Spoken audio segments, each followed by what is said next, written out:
Hello, I'm Keon. Wait, what? Wow, that was weird. Just keep this in. Well, that was weird. Hello, I'm Dylan. And I'm Keon. This is Trust Your Doctor, a podcast where the first 20 minutes is just inane bickering because this week we watched Timelash. Written by Glen McCoy. Directed by Pennant Roberts. And aired on March 9th and 16th, 1985. Before we started recording, Keon was like, did we like this the first time we watched this? I think the answer was actually not as much as we liked the other stories that we returned to in this run of revisiting stories we liked, because if I remember correctly, when we were choosing the stories for this list that we created, this one was more just like one that we kind of wanted to watch again for whatever reason, not one we actually particularly enjoyed. I also really do feel like this story, we didn't like it. We just kind of disliked it the least. Yeah, and I think part of that is like my memory of Timelash is that the Borad is a very sympathetic villain, and revisiting it, that's just not the case. He's kind of sympathetic more than most classic Who villains. Not that it's bad to not create a sympathetic villain, but like, he's not that sympathetic. Yeah. He also has like a really nonsense evil plan.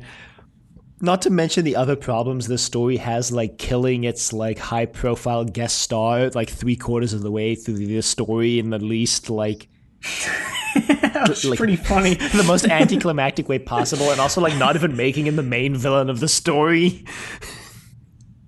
Yeah, Paul Darrow was the absolute best part of this story. Paul Darrow's just chewing the scenery for 2 hours, and it's great. Mm-hmm. Yeah, once his character dies, there's almost nothing to, I think, enjoy about Timelash. Unfortunate as it is to admit.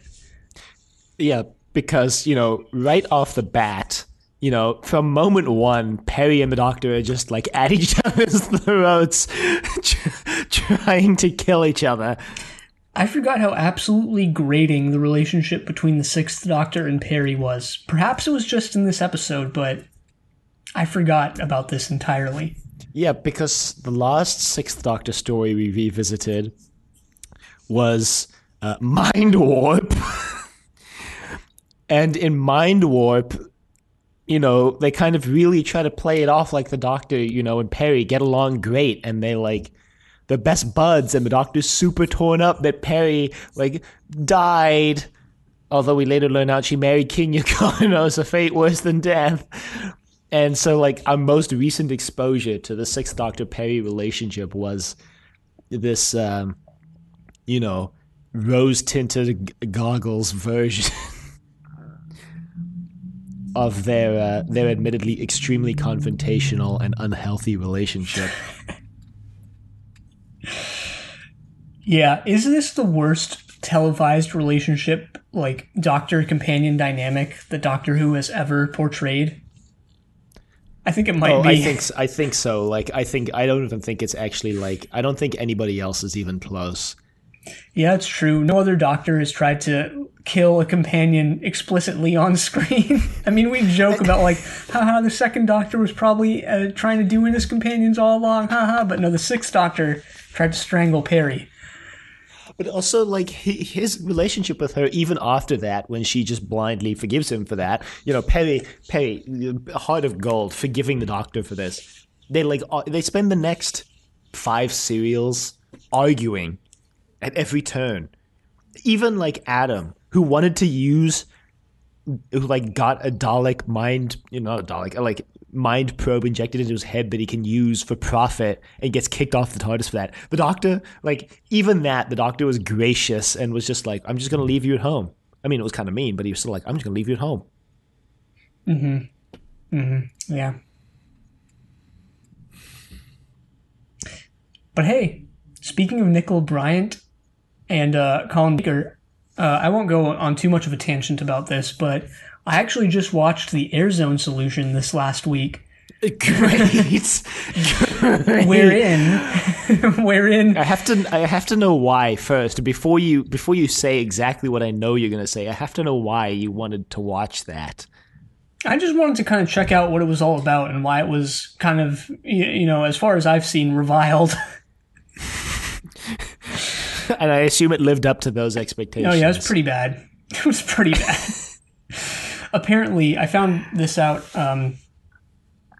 because JB, who's JB Anderton, who's been on the podcast a couple times, and has his own Doctor Who podcast and a Batman podcast. He told me late after I watched it that John Pertwee insisted he be in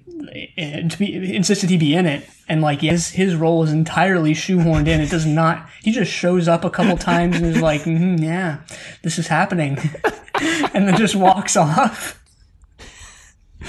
Like there's a scene. Okay, so the basic. Maybe we should cover it for the podcast. Yeah, this is something we should actually watch for the laughs. But like, basically, Peter Davison's character he's making this documentary trying to expose the Airzone company or corporation for because they've been hired by the government to clean up the environment, but they're actually secretly polluting even more. And Peter Davison's character is trying to make a documentary about this. He dies, and his ghost begins haunting Colin Baker, who plays this.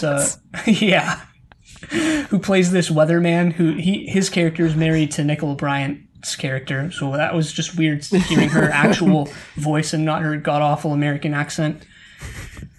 But that's basically the premise. And then, John Pertwee's character in one scene literally just shows up and he's like, I know you can see ghosts. And he's just like, what? And he just walks away.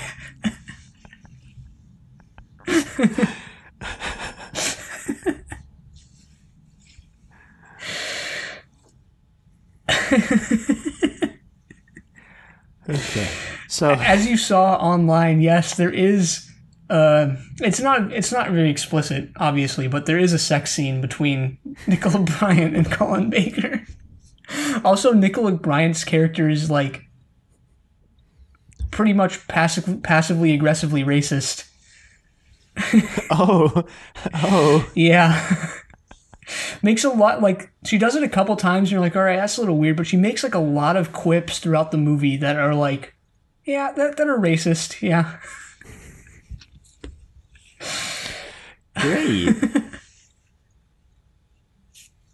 Great. Can't wait to watch it for the podcast, just for the memes.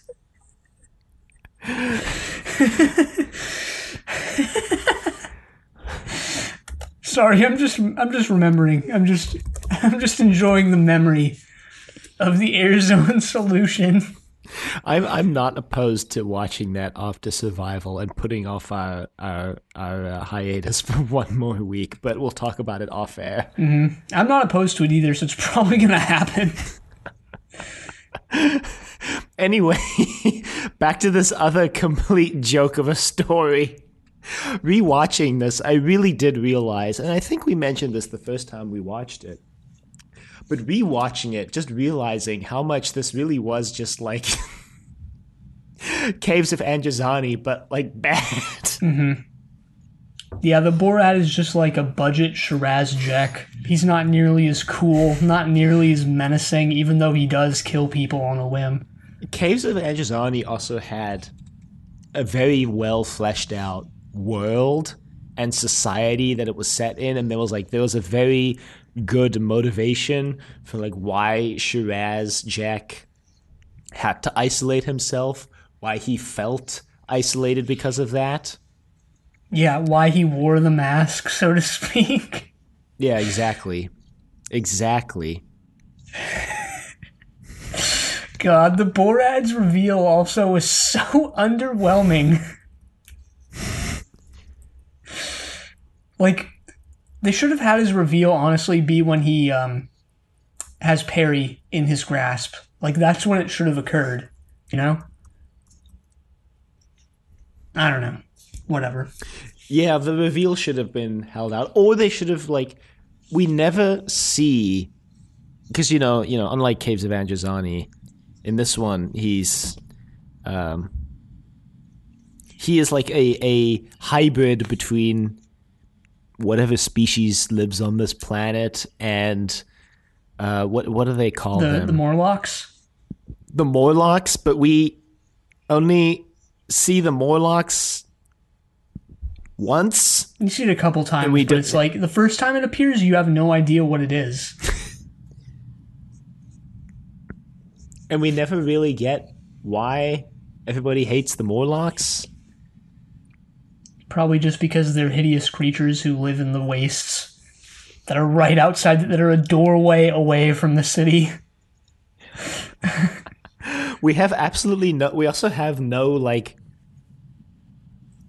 I have no understanding of this society at all. I was going to try and articulate what you just said, but yeah, that about does it. It's like, think of the Terry Nation stories we just watched, Genesis of the Daleks and Keys of Marinus, how fleshed out, and even Keys of Marinus where you're left with questions you don't really know, but like still, how fleshed out, and I don't know, just, you feel like you're going into this world that is one you want to be in, that is one you like, I don't know, that one that it just clicks, and this one is just like, it does the opposite almost.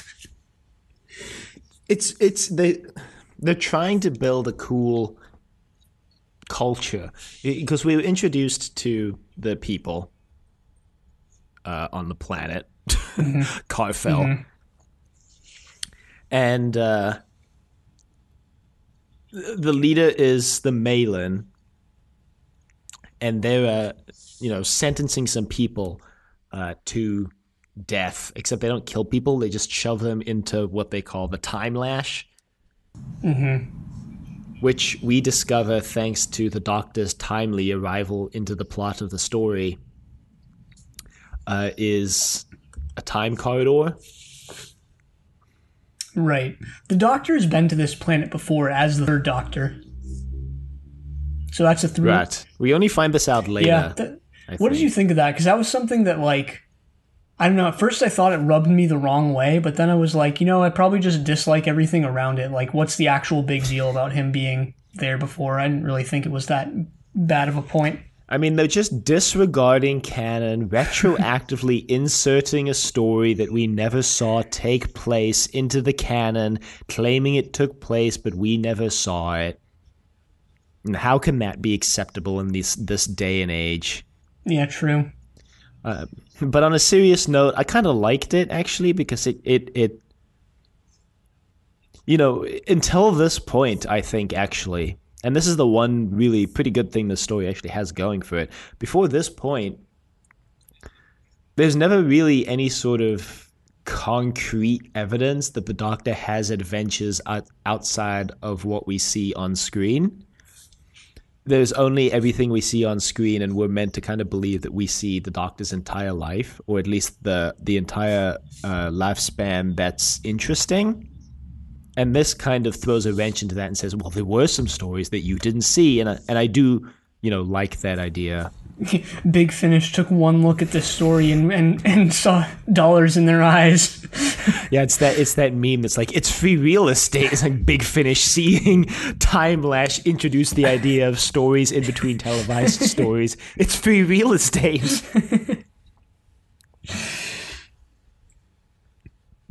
I think I read that originally this was actually going to be the first Doctor, Barbara, Ian, and Susan, who had been there before. And, that's why Tekka mentions, like, oh, only traveling with one companion now, Doctor? Because if it was just the Doctor and Joe Grant, that is just one companion, so it'd be weird for him to mention that. Apparently that's like a holdover from the original script where it was the Doctor, Ian, Barbara, and Susan, so there were 3 companions, and then you would be like, oh, you're only traveling with one now? So makes sense. I'm glad, though, that they didn't taint the first Doctor's era retroactively with visits to Carfel, or a visit, rather.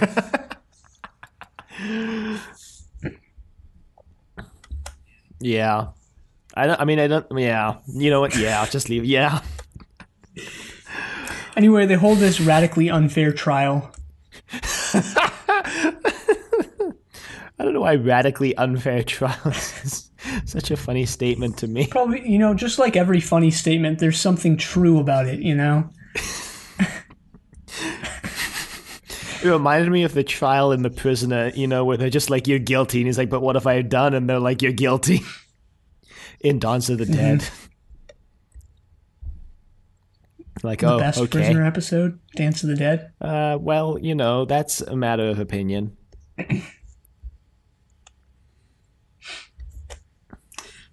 Well, okay, so what even happens next?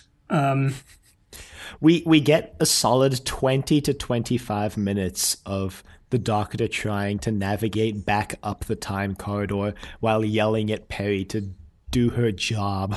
Mm-hmm.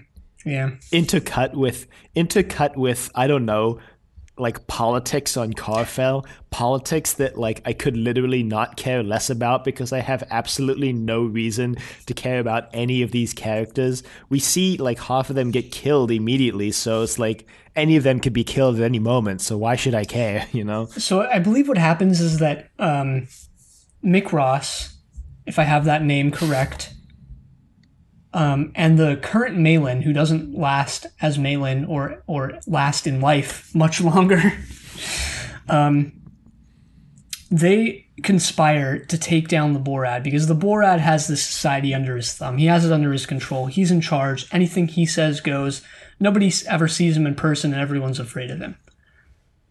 Yeah, they do see him on screen. Yes. Mm-hmm. He makes sort of announcements and dictates how they live their lives and what their society is. So Mick Ross, I believe, convinces Malin Renus. I'm just looking at the cast list here. That's what the original Malin's name was. It was Renus. He sort of either convinces him or extracts out of him. He either convinces him to turn against the Borad or extracts out of him this like hidden desire within him to not submit to the Borad. Yeah, turns out the Borad is watching at this very moment. What happens is he kind of goes into this room. He has to like report something to the Borad every day in this secret room. This is where we get the really ham-fisted plot point that all mirrors on Carfell have been destroyed except the two that are used as the key in this room. And in this room, they have this conversation about like not following the Borad or not being subservient to the Borad for the rest of their life. Right. And it turns out he's watching that, plot twist. He's watching through the walls. The Borad has employed like these androids with really funny voices. The android actor is clearly like the guy playing the androids is clearly he's partially just there for the paycheck, but also he seems to be having fun with it. Yeah. Like he does seem like he's enjoying being the android kind of underneath that blue face, blue man group makeup and yellow hair. We also get the information early on that the Borad has upset their neighboring species on a neighboring planet, the Bandrels. Yeah, they apparently had a treaty, but the Borad decided to just not follow it. And there's a funny line from a Bandrel later when they're talking with Tekka. And they're like, you can't just disregard an international treaty. And he's like, well, we did. The Bandrels, if I'm not mistaken here, which I which I might be, like, the Bandrels are almost like sort of these mafiosos, right? Because they're the Carfellians or whatever, the people of Carfell, are basically supplying them with food. What are the Bandrels giving in return? Like, do we know? Like, yeah. I don't think we know. Because the reason why they invade is that that Carfell stops supplying them with food. And they say that their whole conversation with Tekka is just bizarre because they're like, we're peace-loving people. And then 3 sentences later, they're like, don't make us invade to come take the food. Like, what? Yeah. That was my big takeaway from this story is don't mess with a Bandrel. They'll launch rockets first and ask questions later. Yeah, for the slightest provocation. Oh, talks break down, nuke. Can you imagine? Yeah. Paris Climate Accord breaks down, talks break down in Paris, nuke. It's like the real world equivalent of what the Banjos are doing here. Yeah. Not that the Borat is blameless in this situation, but anyway. No, not at all. So, okay, there's... what was this? My god, there's an... I can't believe I don't even remember. There's an amulet that has power over the Borat or something like that. It just, right? operates the machine that the Borat is using. Yeah, and that gets flung into the Timelash, doesn't it? Yeah, flung in quotes, because really what happens is just Vina, grabs it because her friend Mikros is getting hauled off to the Timelash, and he's like, the power's in the amulet. You gotta get the amulet. So she grabs the amulet and basically takes a flying leap into the Timelash while doing so.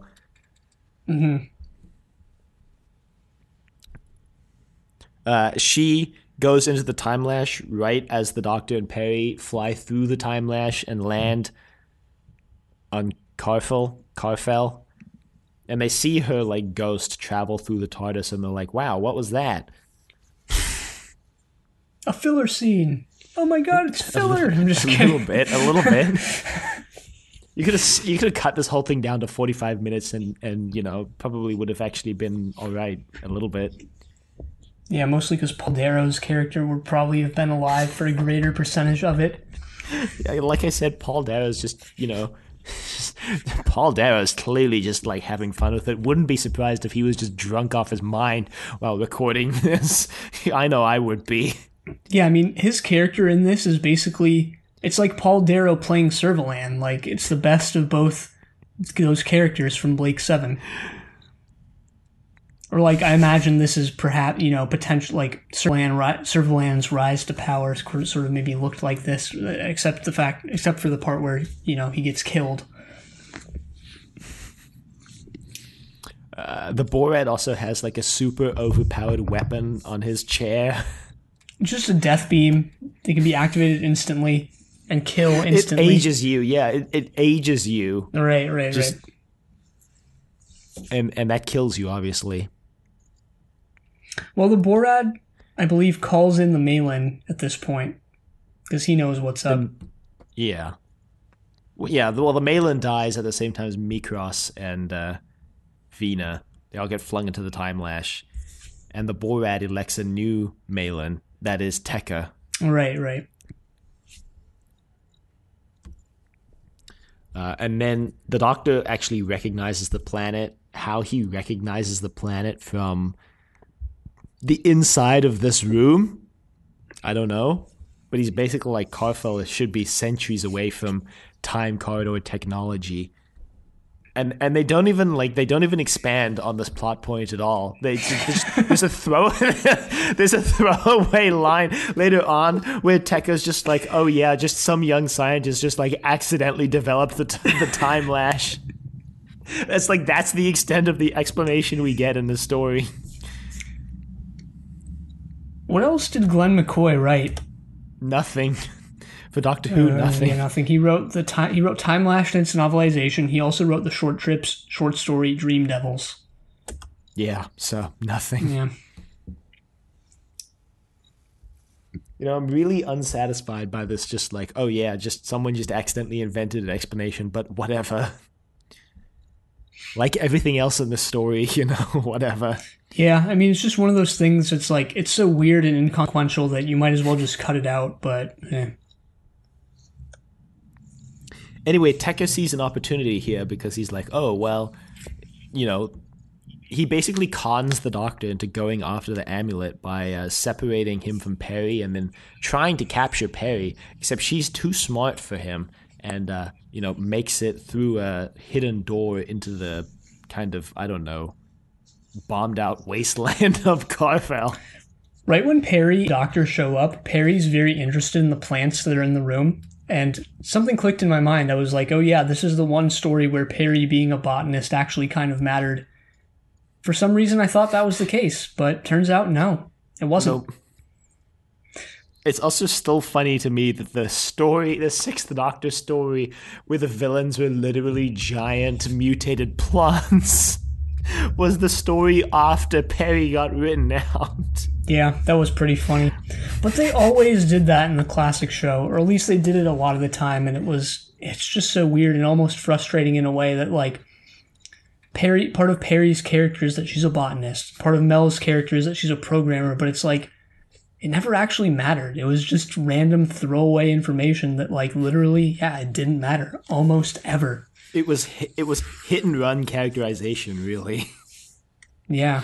You know, they'd smack you with this characterization when they introduced them, and then like never mention it again. Compare that, like people talk about how little there is to, like, for example, I'm just using this as an example because I obviously really like the 13th Doctor's era, but like compare that to like Ryan, Yaz, and Graham, who, like, they have stuff that's similar to that. It's like Ryan has dyspraxia, Yaz is a cop, Graham is a bus driver with cancer whose, you know, wife bit the dust in the first episode. Like, they have sort of stuff that's kind of like that. It's a little more in depth, but it's like, it's almost comparable, yet it matters so much more. Yeah, we see Ryan deal with his dyspraxia like multiple times. Like that's why I consider that write out to be like probably, you know, maybe one of the more satisfying ones, or one of the ones that I felt did it right. Of like, his write out actually deals with not like with weird like supernatural stuff or like becoming a god. Like I've said this before many times. Like it's not the Stephen Moffat era write out, right? It's him actually dealing with his dyspraxia. The whole thing that his character was, you know, one of his struggles. So, Sorry, I'm getting a little heated here. Are you? Are you? I feel that I am, but yeah, maybe not. Are you? I mean, again, we go back to Turlo, right? Like, that was one of the few times the classic show really hit you with the, like, his backstory being exiled from his planet actually ended up mattering at some point. I don't know, though. Like, you could even say, though, that, like, Barbara and Ian, they were school teachers, right? Like, what did that matter? Like, why is that? Why do we consider that, or I at least do, but, like, why do I consider that somehow more, like, somehow better than, like, Mel being a programmer and Perry being a botanist? Because Ian and Barbara being school teachers actually reflected in their, like, characterization. They were always, like, trying to learn or teach. They were always trying to teach Susan or mentioning, you know, teaching moments. Perry's botany, you know, comes up in this episode where she's really interested in the plants in the room. But, you know, Mel being a computer programmer is like, name one instance name one instance, not only that was brought up, but like name an instance where that influenced her characterization. Like, name an instance where she made a choice because she was a computer programmer. Like Turlo made the choice to team up with the Black Guardian because he wanted to get off of Earth. Like, Turlo was a coward because he was scared of scared of the repercussions of going home. Ian and Barbara, you know, they go back in time to 10,000 BC and they, you know, use this as an opportunity to teach Susan. They always make choices that are in line with their characters. Even Steven, the goddamn space pilot, like, in a way, a lot of his decisions were influenced by the fact that he was, like, former military space pilot. Sure. But that's not really the case in this era that we're watching now with Perry and Mel, because, you know, I guess because, like, being a botanist or being a computer programmer is cool, but it's really hard to build an entire personality or a character around that one thing. Because I think most people who are botanists are a botanist or a computer programmer and... I mean, that's true for teachers too, but those are more, I think, concrete. I guess it's like, you know, you kind of ask yourself, could Perry not have been a botanist, and could Mel not have been a computer programmer? And the answer to me is like, yeah, they could have they could have been something else. Where versus like you look at Ian and Barbara and it's like could they have not been teachers? And the answer to that is somehow like no. It was for some reason somehow it was integral. You know. Yeah. Like, even Katerina was like, could Katerina have not been, ancient Greece servant woman? And the answer is no, because like that informed her entire next story in which she dies. But that informed the entire next story where she didn't know what was going on. She like made decisions that were in line with the very, very limited worldview that she had ever experienced to that point. Mm-hmm.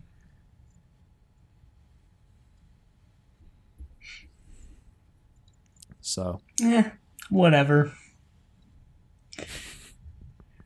Perry is probably the companion that got like the shortest end of the stick of any companion. Yeah, she really did, didn't she? She gets like, I don't know, she gets introduced with the Fifth Doctor. They get along pretty well, but then, Peter Davison's on his way out, so then she gets paired with Colin Baker's Sixth Doctor, and the producers are like, what if he tried to kill her? It's like, what if they just fight? Because we want the Sixth Doctor to have character development. Bro. The Doctor's sleeping and Perry just sneaks in with a pillow. 1v1 me now, bro. Sixth Doctor probably sleeps with like a knife under his pillow. I mean, when you antagonize your companion that much. Anyway, where the heck were we in this story? The Doctor and Perry had just landed, and they get separated by Tekka. I have a note here that's like Tekka and Perry have the same hairstyle. Yeah, kind of. Because they both have this shoulder-length, dark brown kind of bob cut, Yeah, this story really clues us in as to just exactly why Paul Darrow never had his hair quite this long on Blake 7. This would have been after their showdown on Blake 7, this was 85, and Blake 7 ended in 81. 81. So this is a post. This would have been after Colin Baker was on Blake 7 playing... what's his name? Baby and the Butcher? Babe, yeah, there we go. I knew it was the Butcher. Yeah, and City at the End of the World, or was it Edge of the World? I can't remember. City at the Edge of the World, I think. Yeah, the Villa episode. The one.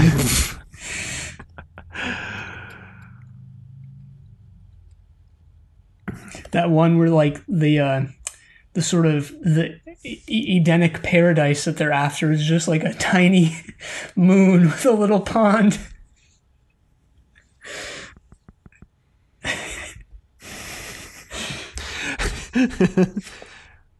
If I remember correctly, which I probably don't.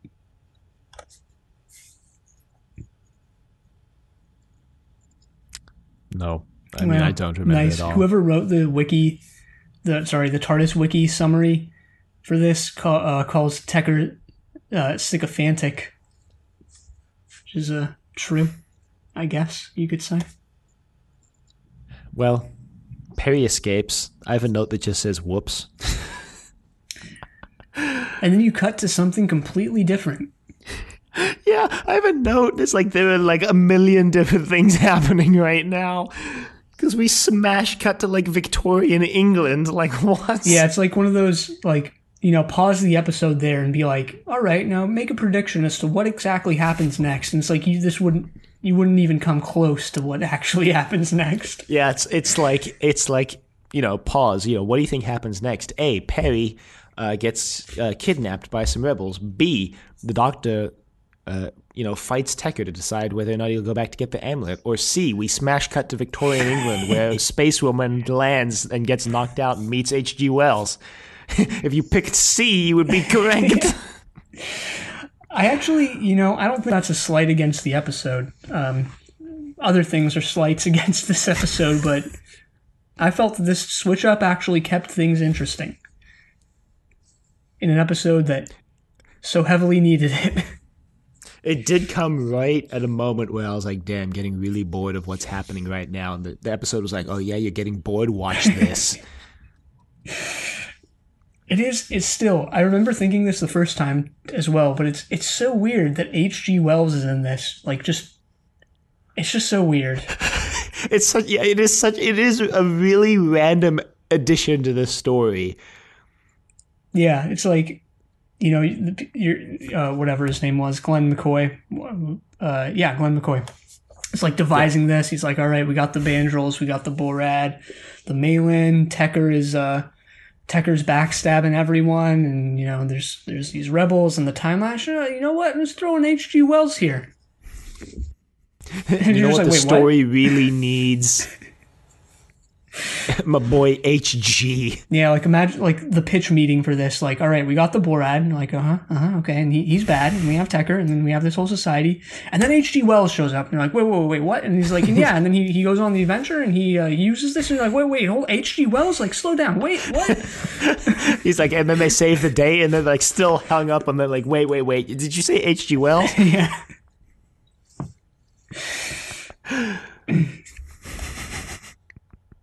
It's weird. His acting is, I would say, subpar. Considering he only has 4 acting credits on his entire IMDb page, and this is the second, I don't know. I'm not surprised. Mm-hmm. Yeah. Anyway, he's performing some sort of magic ritual or something. I forget exactly what he's doing, but he has like his cards out, and there's a glass in the middle. He's doing some dumb experiment. And then, anyway, yeah, like we said before, Vina materializes, and his mind is basically blown. Yeah, he's like, "I'll keep you safe." And then we smash cut to Perry being like confronted by rebels, and she's like, "I travel with the Doctor," and they're like, "Oh yeah, name every companion of the Doctor then if you're a true." I know, yeah. These are like 2021 online Doctor Who fans. Oh yeah. They don't do that, but they do show her a picture of like Joe Grant, and they're like, "Okay, I had some questions here. One, like, why do you have a picture of Joe Grant you've kept for like 30 years?" Just passed down through the generations. 2, she does say, the person with the picture does mention that her mom told her the story of the Doctor coming and like with Joe. So I mean, you're not wrong. But like 3, like, what if the Doctor had just never shown Perry like pictures of his former companions? Like, Perry knows the Doctor can regenerate, but what if the Doctor had just like never mentioned Joe Grant like once? I guess Perry just dies then. Mm-hmm.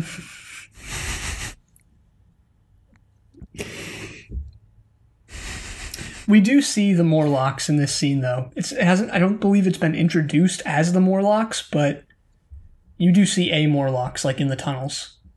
Yeah, it comes to attack, and they make a daring and risky escape.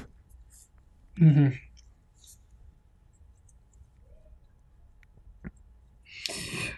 I believe at this point the Bandrels contact Carfel, and they're like, "Hey, just want to remind you, we're a peace-loving people, but we have like our missiles armed and ready." Yeah, we have sent. It's like, we're a peace-loving people. We love peace. We don't want war, but we have sent the entire armada to your planet. But our battle fleet, thousands strong, has been deployed.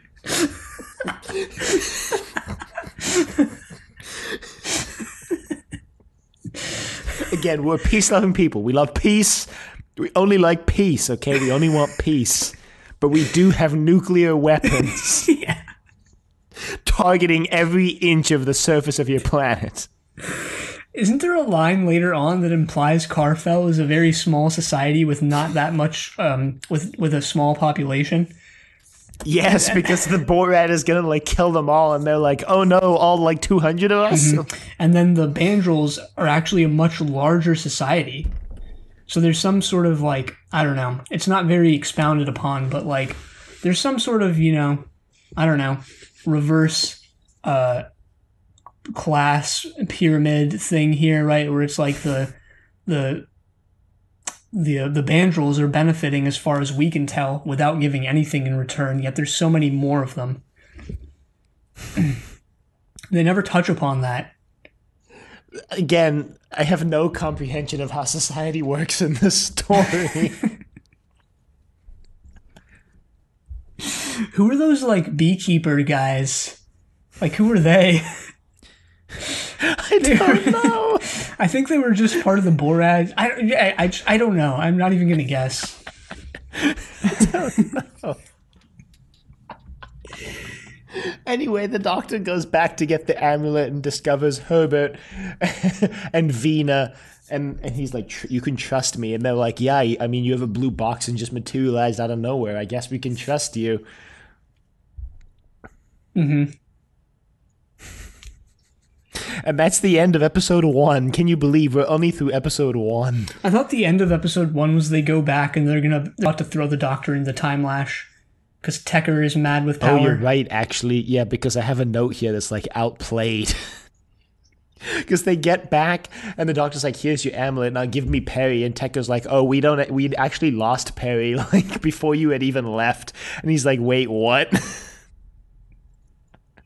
They're like, yeah, we're going to throw you in the Timelash now. Probably like doesn't matter for Herbert because he'll just like land back where he just left from. I don't know why Herbert is panicking here. He's like, oh, well, guess I'll just end up back where I started.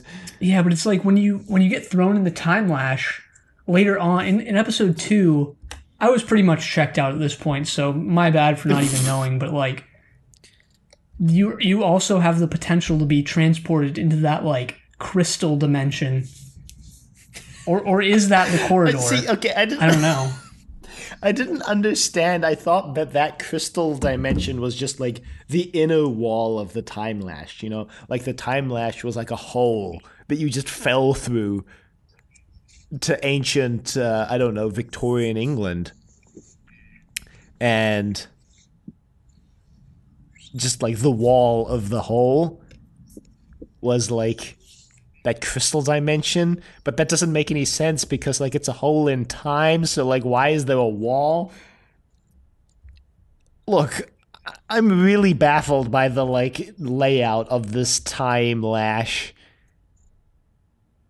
Yeah.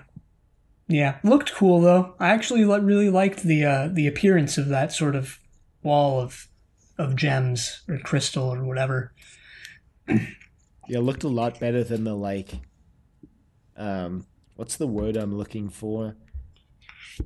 The like streamers they were using, the foil streamers they were using to represent the Timelash. Mm-hmm. Yeah, sure. Anyway, into episode 2, they just kind of like beat everyone by like. So they've already revealed at this point a painting of the Third Doctor on the wall, and the Doctor just kind of like. I don't know, he kind of just escapes by bashing a hole in it, which reveals a mirror behind it. And they're like, oh my god, a mirror! Oh my god, we're so ugly! How can you do this to us? And then they just lock him out of the room. Yeah, they're holed up in this room, and this is like the last of the Rebel Alliance, and this is, you know, they have to make this their sort of headquarters. Perry makes her way back somehow. Oh, well, actually, no, she doesn't. I just remembered, no, she doesn't. Yeah, I think at this point, Tecker decides to throw Kendron under the bus. I didn't know who Kendron was until this scene, but he gets screwed. Kendron wasn't even a factor in this story until Tecker decided, yeah, I'm just going to throw Kendron under the bus. Yeah, Kendron gets absolutely screwed.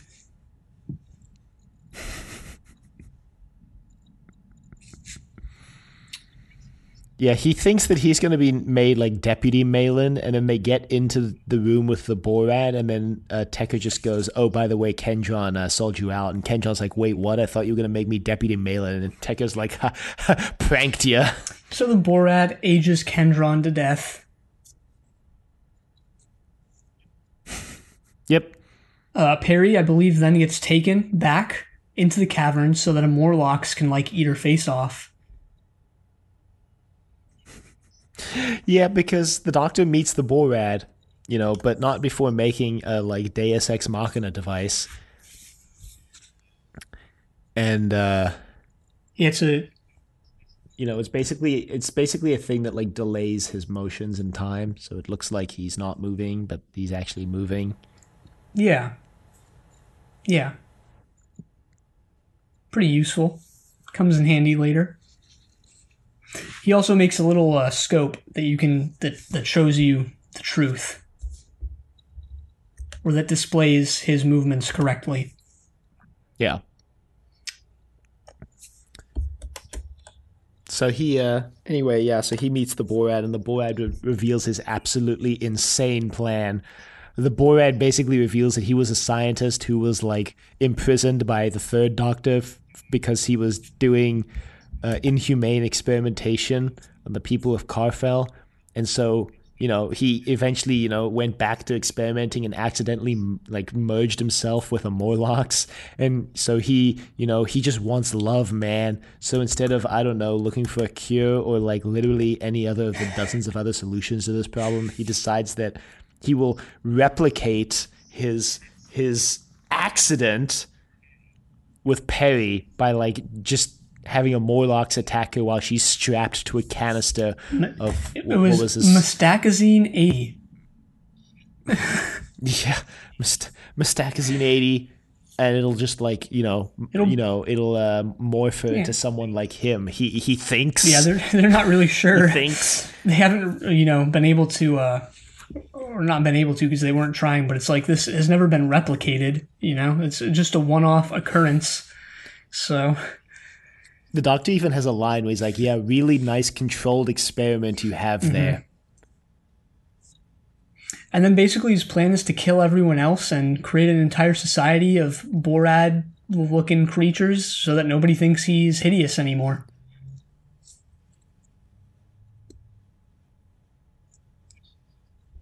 Which, like, again,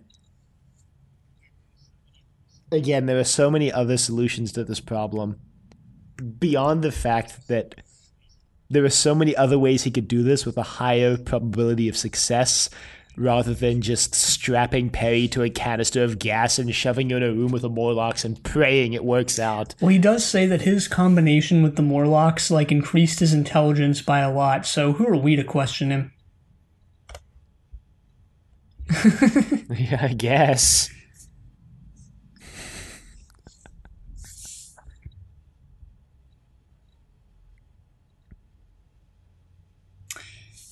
I'm trying to find out what happens next in my notes because I can't remember.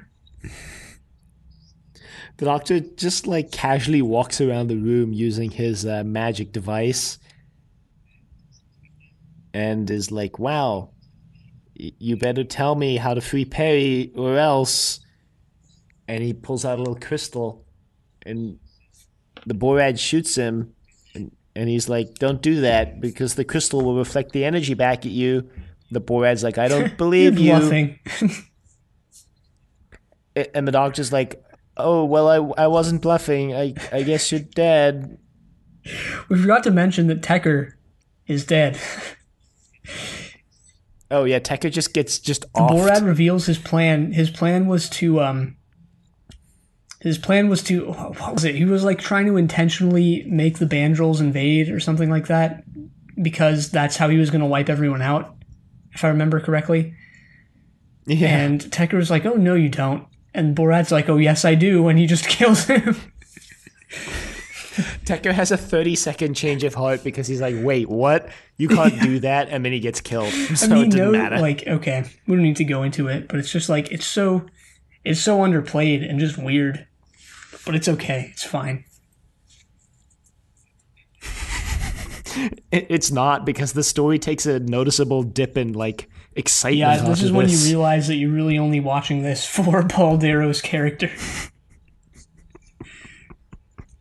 Yeah, the Doctor then, he kills the Borad, and the Borad's like, "You tricked me," and the Doctor's like, "You tricked yourself," which is some real 7D chess, 7D justification for killing the Borad. He literally tells him, "Don't fire at this crystal or it's going to reflect back at you." And the Borad just does that, exactly what he says. And it happens.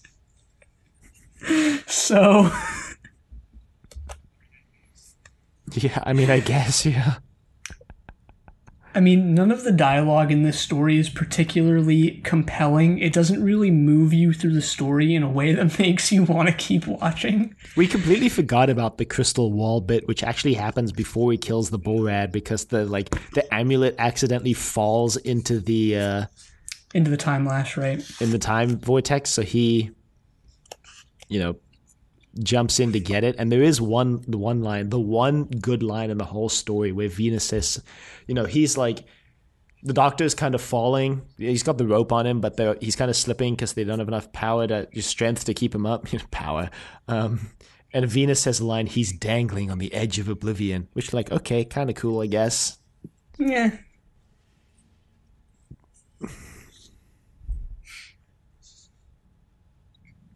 The Doctor has another line, though, about how the Borad has an Achilles flipper.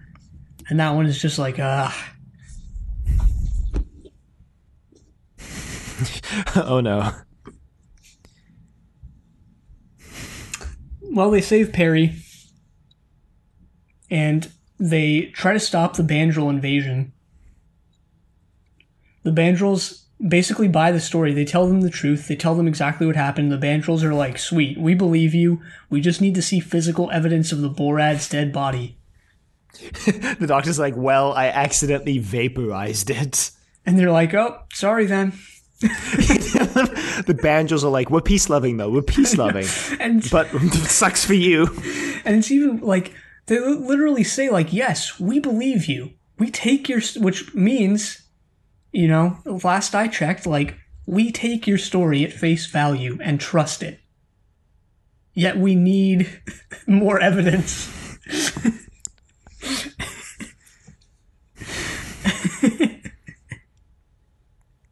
God, the Bandrel's the chaotic wild card of whatever part of the galaxy. The chaotic neutral villains of the Doctor Who universe. Yeah.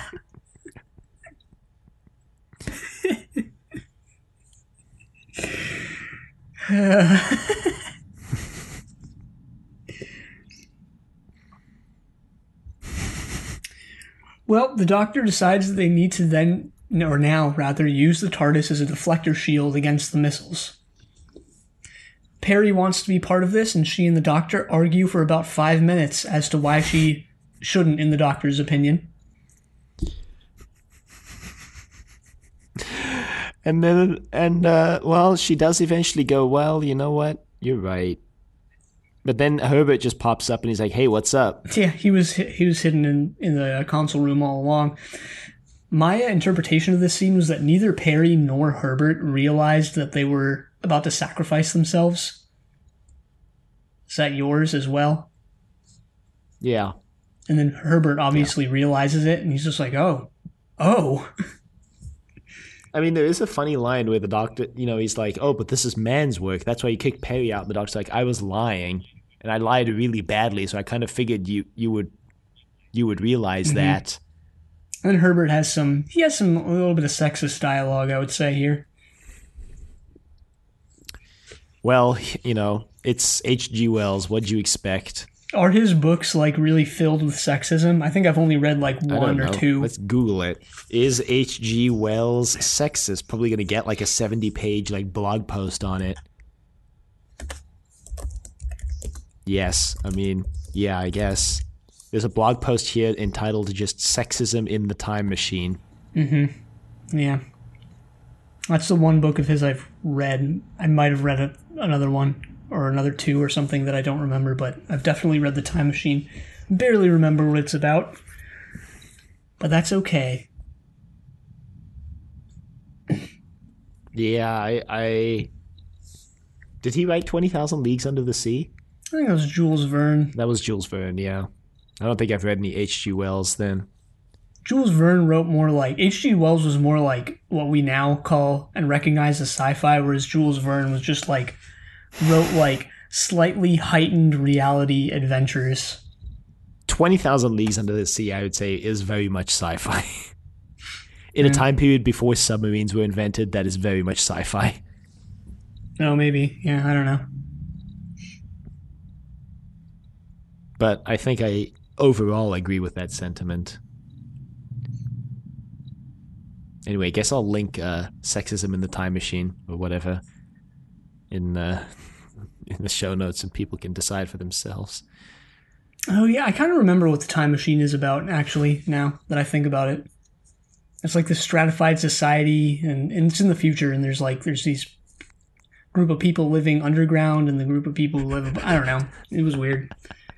It was like the premise of it makes it seem like he's going to go to all these different eras, and they spend like 80% of the book in this one era, and then go to a bunch in rapid succession.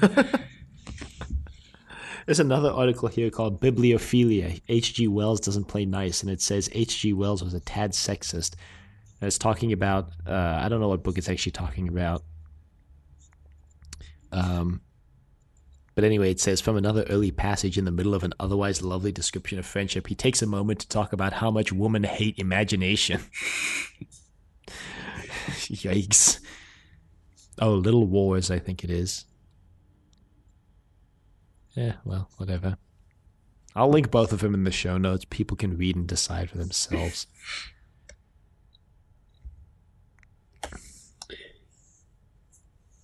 Well, anyway, the TARDIS then acts as a deflector shield, saving them all from the Bandrol's missiles. The Bandrols don't seem to react to this, even though they clearly would, know that their plan failed. But I guess they're just like, well, we promised we would launch the missiles, and we did. Guess we can all just go home. The Bandrols call them up, and they're like, well, the Doctor did a very brave thing, sacrificing himself to save the whole planet. Guess we won't attack you, actually. Oh, yeah, they do react to it. I completely forgot about this. Yeah, they call them back, and they're like, just kidding. At this point, I'd just be like, what? Like, what? You guys tried to wipe us out! And they're like, all right, bye-bye. Bye.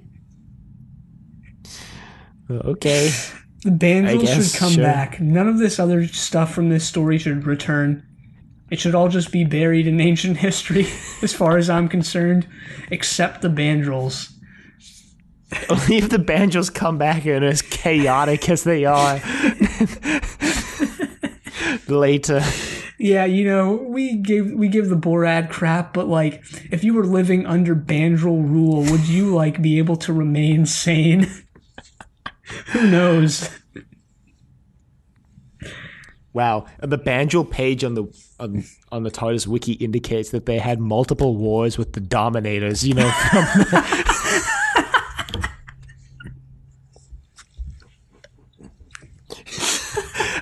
I just went to the Dominators page to remind myself what they look like, and I kind of agree. Yeah, there's those guys in turtle shells. But yeah, they apparently were in a couple wars with the Bandrels. They tried to invade Earth at one point. That's so weird. Imagine writing a Doctor Who story. Imagine you're like, all right, I'm going to come up with my own Doctor Who story. It's going to be great. And it's like, all right, what do you come up with? Which villains do you draw upon? The Bandrels and the Dominators.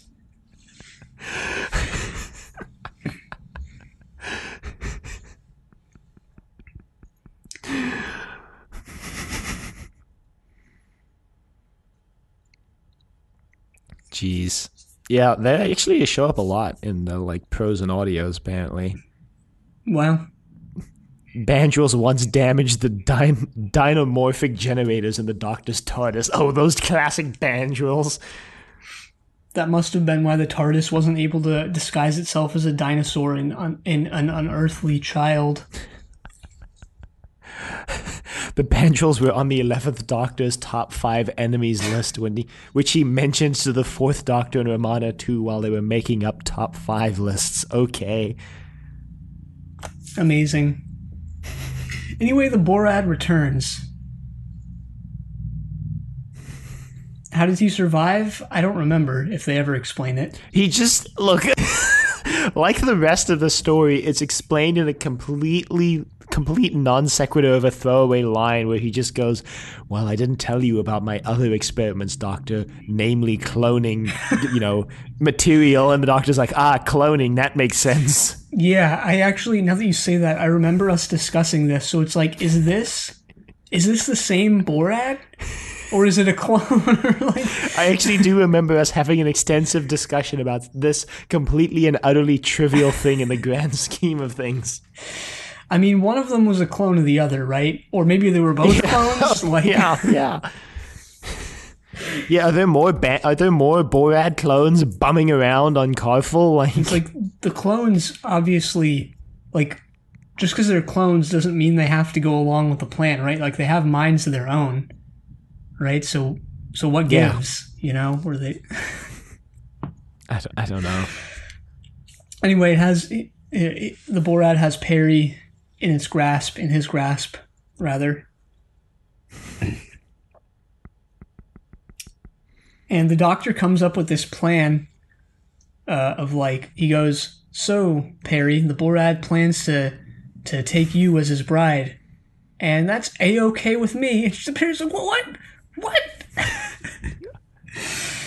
The Doctor basically just goes, "Yeah, just Borat, let her go. Let her turn around, and if she doesn't scream when she sees you, then I'll just let you enact your master plan." Perry has this exact line. I actually love this. She just goes like, "Oh, come on, guys."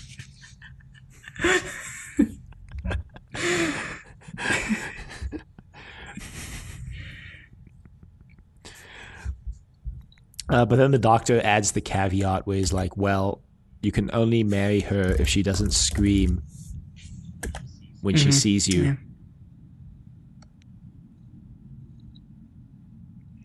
And she does. So the Doctor's like, well, deal's a deal. Yeah. And the Borat's like, I didn't agree to this. And the Doctor's like, well, doesn't matter. Deal's a deal. The Borat then turns into a mirror. The one that was exposed earlier, I believe, looks at himself and he goes, "Oh no, oh God, I'm hideous," and he freezes in his tracks. And the Doctor then goes off on him. If this story...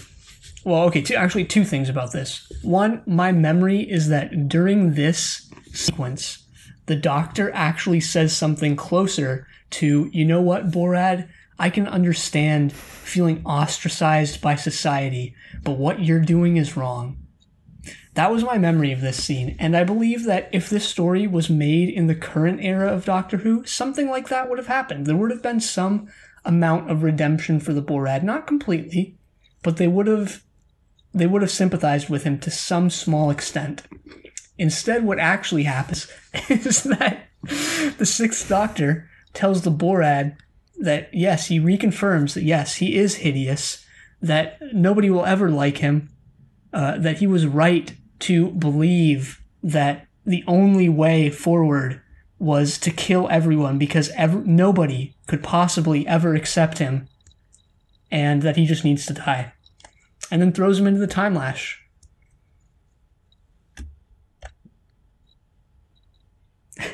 Yeah. Yeah, I mean, that's the way to yeah, I mean, that's about it. Yeah, I'm pretty sure if this was a modern Who episode, they would have acknowledged that, like, the Borat has some, even if it was his fault and if he's a terrible person, he has some, like, point of, like, people judge too heavily on appearances. Yeah, but then he's just like, but then I threw the Borat in the Timelash, so lol. Yeah, the Borat is also like a very, if that's, what you're supposed to take from the Borat, or what you do get out of it, which is, understandable, because they kind of mention this, and the Borat mentions it explicitly, like, the Borat is a very bad example of it, right? Because the Borat is actually uglier inside than he is out. Like, he's a terrible person, regardless of his appearance. I mean, yeah, committing genocide will kind of put you on that terrible person scale. Yeah. Another baffling element to the story, like, they make it out like, again, he's more of a budget Shiraz Jack, where it's like people being repulsed by his appearance is what drove him to this, but actually also, like, his genetic experiments, his hatred of humankind, not humankind because they're not humans, but like his unethical like human experimentation in the 30 years leading up to this.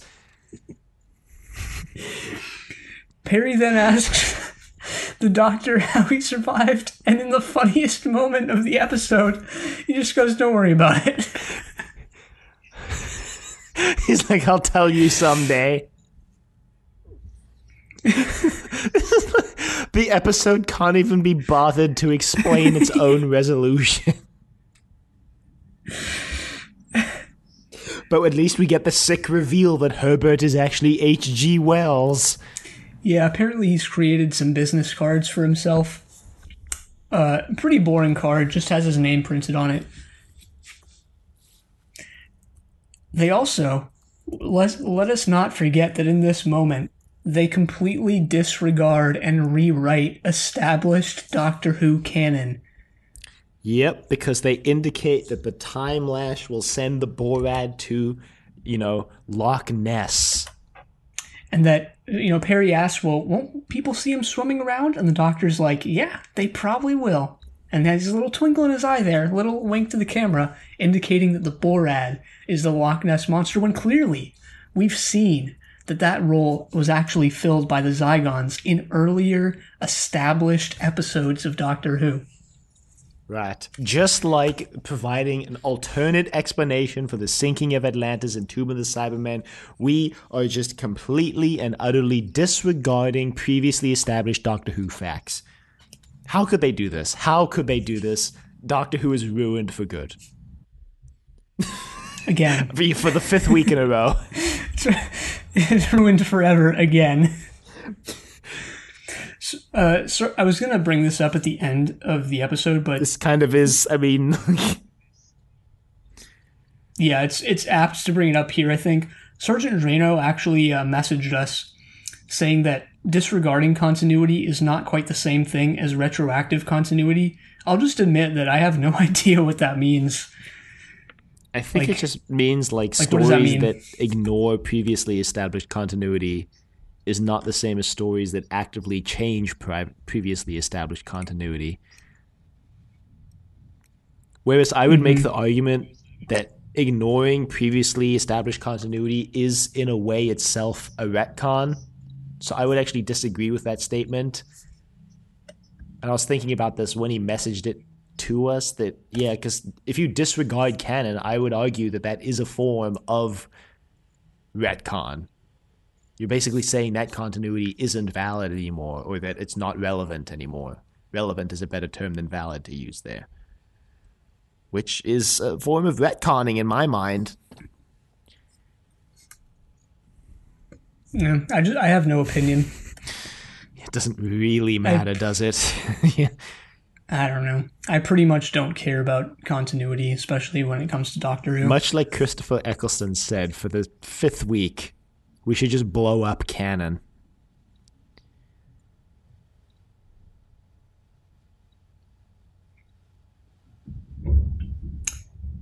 Well, that's how it all ends. Yeah, that's the end of Timelash. Yeah, thankfully. I mean, again, we really did want to watch... I mean, I don't know, the story that Keon suggested originally when we were planning this was Mysterious Planet. The Ultimate Foe. Sorry. It was the Ultimate Foe, yeah. But then we were like, that'd be weird because that story so heavily hinges on the previous 3 stories in Trial of a Time Lord that it'd be weird to just watch it on its own.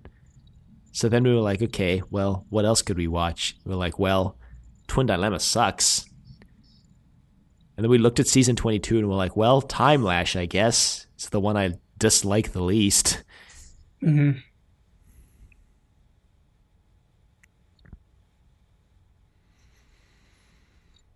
So, this is how we ended up here. Yep.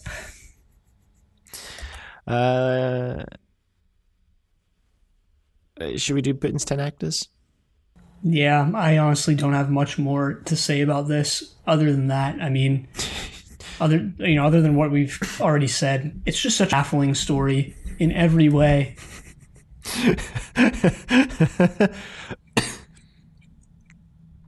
it it really wants you as the audience to think it's doing something great, but it's kind of just not. Maybe there's some people out there who think it's doing something great. Yeah, Who knows, I mean, I'm dude? sure there are. I'm sure there's at least been one person who's been like, yeah, Timelash is the best Doctor Who story ever. You could say that about any story, you know. Yeah, even Armageddon Factor. Why do you say that? Like Armageddon Factor sucks. I think most people dislike Armageddon Factor, whereas I consider it the best classic Who story. I mean, I wouldn't go that far, but I wouldn't say Armageddon Factor was bad, you know, looking back on it. But anyway, Yeah. Paul Darrow as Tecker.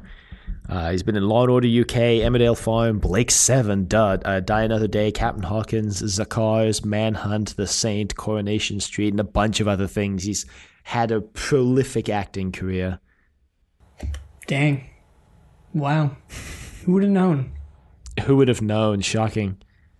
Oh, is it my turn? Yeah, it's your turn. All right, well, we got Robert Ashby playing the Borad. Yeah, that's it. Played the Borad. He's been in a lot of things. Let's see here. Oh, Henry V TV movie. That's cool. The Professionals. Let's see. By the Sword Divided. Sword. I don't know why I said it like sword. Sword. Played the Borad in these 2 episodes. His only Doctor Who role, it looks like. Howard's Way, Lovejoy, Gentlemen and Players, Dressing for Breakfast. Oh, The Bill. House of Cards, TV miniseries from 1990, not the new House of Cards. Kavanaugh QC. I don't know what that is. The Queen. Let's see.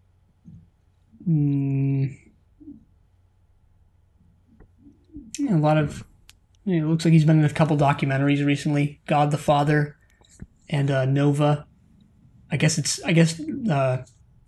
was the narrator on Nova in 2015. I'm guessing this Nova is like the science show. I think so. Nova. I think so. Looks like he was in a show called Tomorrow When the War Began, TV series from 2016. No idea what it is. Sounds cool though. And yeah, that's him. I actually forgot to mention that Paul Darrow had a second Doctor Who role in Doctor Who and the Silurians as Captain Hawkins. Oh yeah, I forgot about that. I also looked up the guy who played Herbert, you know, just wanted to see if there was anything interesting, and then I found it kind of funny that he's only had 4 acting credits, namely a TV movie called Stars of the Roller State Disco, which I was investigating before recording, and it looks wild. His other performances are this, 1 episode of Casualty and 3 episodes of The Bill. And that's it. Good for him. That's his entire... And then after that, it jumps. If you look at the credit for Self, he has 1 additional credit as Self in a video documentary about Timelash, a solid 15 years after he appeared on the bill in 2007. Nice. All right, well, last and not least, we got Eric Deacon, who played Nick Ross. He's been in quite a number of things. Looks like he was in Z-Cars, Rent-A-Ghost, It Could Happen to You. He was in Survivors, that Terry Nation series from 1977. Television Club, Spearhead, Penmark. Never heard of it. Sounds Never cool. heard of it. Another inscrutable name, Jackanory. King's Royal. Oh, Jackanory Playhouse. I see. It's interesting. Yeah, obviously Doctor Who, Mick Ross. Cat's Eyes, the TV series. London's Burning, Hard Cases. He was in The Bill from 1989 to 1992, not continuously, doesn't look like, just one-offs. Lovejoy. Let's see here. Doctors. Casualty. Looks like he did have a sort of recurring role in Casualty for a bit. So, yeah, that's him. Nice. Well, I've got 3 emails to read this week. So the first is from Steven. Your points on the Genesis of the Daleks Redux episode got me thinking. I actually share the frustration of those who say the Spy Master undoes Missy's redemption arc. I know you guys said it's fine because the Master regenerates and varies in personality, but it's all the same person to me, though. The Doctor in all incarnations is all the same person with different experiences and varying personalities. What's weird is I love the Spy Master. He's even my favorite Master since Roger Delgado, but I think placing him after Missy is a mistake. I think a Doctor Who annual confirmed he's after Missy, but of course what's on the screen could potentially overwrite this. Likewise, I love Ruth, but would prefer to have her between the second and third Doctors, or even somehow in the future, rather than being set pre-Hartnell and already having a TARDIS that looks like a police box, despite it being in modern times. I also still have mixed feelings about Gallifrey being destroyed yet again, even though I thought much of Series 12 and The Timeless Children were really good. I guess my feelings about Doctor Who are complicated. Also, your episode reminded me of the Daleks saying mercy was not in their vocabulary. How does this work with the Witches Familiar, in which 12 hears the Daleks say mercy? Was this another instance of the Doctor altering the timeline by going back and teaching Davros the word mercy? Am I missing something? Cheers, Stephen. Actually, those questions, that's actually addressed in the episode, if I remember correctly.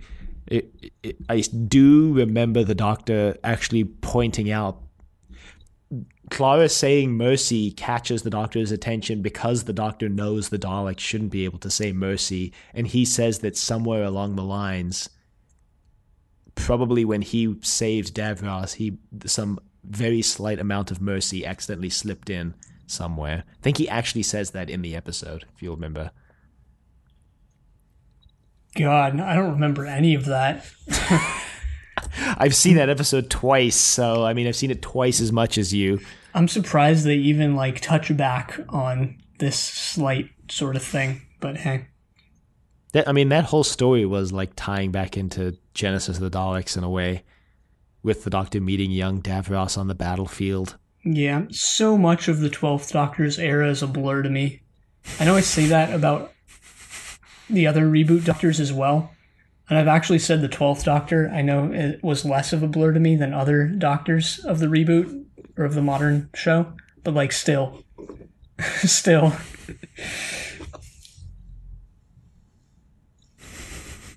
Well, thanks for reaching out, Stephen. Yeah, a lot of people have very complicated feelings on the Sacha Dhawan Master and relationship to the Missy Master. And the next email is from Richard. Can't wait to catch up. Still working my way through. Just finished season 9. I was thinking about how I thought Keon would hate Clara's write-out, but I had totally forgotten her write-out. I thought she left after jumping in the time portal. That was a bad write-out. I have mixed feelings about her actual write-out. I want to comment on your random conversation pieces and tangents so bad, but I think they're 3 years ago for you in real life, so you wouldn't remember. Anyway, trucking through, and if my math is right, I should catch up to real time in about 3 months. Keep up the good work and catch you in the future, Richard. Man, I wish I could just tell Richard just respond to them anyway. Because we always find emails interesting, even if we don't remember what we talked about exactly. I mean, we've had emails about episodes from 5 years ago. I'm I don't remember saying that, but if you say so.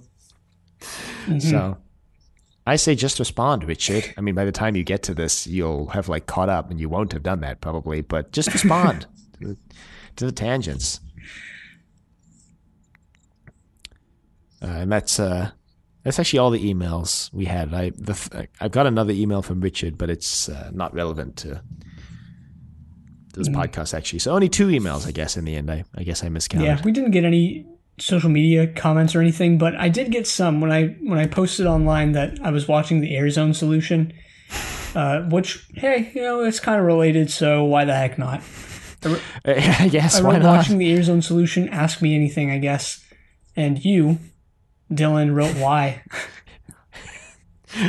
Without a question mark, if I remember correctly. No, you put a question mark on it. Yeah, did I? So, nice. And my response wasn't actually that interesting, but it did remind me of one of the best lines from the Air Zone Solution, delivered by none other than John Pertwee. You mustn't have done what you know you must do. Oh my gosh. Steven asked if it was better than Lex, and I said that, yeah, it was. And I still say, despite how bad it was, yeah, it's better than Lex. Wow. Doctor Who Gives a F podcast, which this is JB's podcast. said, how much eye bleach did you have to use after watching Colin and Nicholas' sex scenes? Fun fact, Pertwee was written in at the last minute because he insisted that he take part in this, quote, Doctor Who, unquote, film. And yeah, he's right. As I said at the beginning of the episode, he feels completely shoehorned in.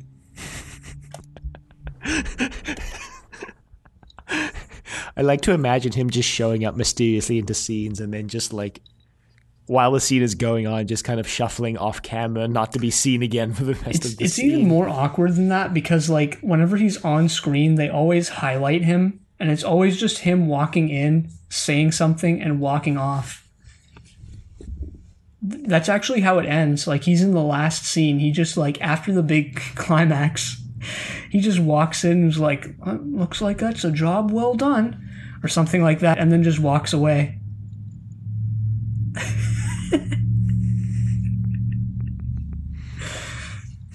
We should watch this. We should watch this in 2 weeks. I would watch it again. It's like an hour. Okay, I guess we're doing it. I guess we're postponing. I guess we're already postponing our hiatus. To watch the Air Zone Solution. When we planned the hiatus, this is a little behind the scenes. When we planned the hiatus, we told ourselves, we're like, if we go on hiatus and we just hate it, then we'll just come back. It'll be like, whatever. We'll just come back, early. And we're like already postponing the hiatus. It doesn't bode well. We've been Stockholmed into doing this podcast. Like, even when we're like, all right, we need a little break, we're like, no, we can't. No, you must not break the chain. Yeah, all right. Well, I guess we're going to actually end not on survival, which was somewhat fitting, but actually we'll end on the air zone solution, which is a travesty of a decision. But should mention that we're actually going to be joined by a guest next week. We're going to be joined by Steven once again to talk about survival, so look out for that. And anyway, if you would like to email us, you can reach us at thedoctor@decoratevegetable.com. Questions, comments, concerns, angry rants, love letters, your thoughts on survival and anything we've watched with the Redux. You can find us on YouTube at Decorative Vegetable, and you can find us everywhere else at Trust Your Doctor. Be sure to leave a rating if you liked the show. Check us out on Facebook, Trust Your Doctor. Like us on Facebook. Also check us out on Twitter at TYD Podcast, and follow us on Twitter. And like you mentioned, next time we're going to be watching Survival with Steven. But until then, the end.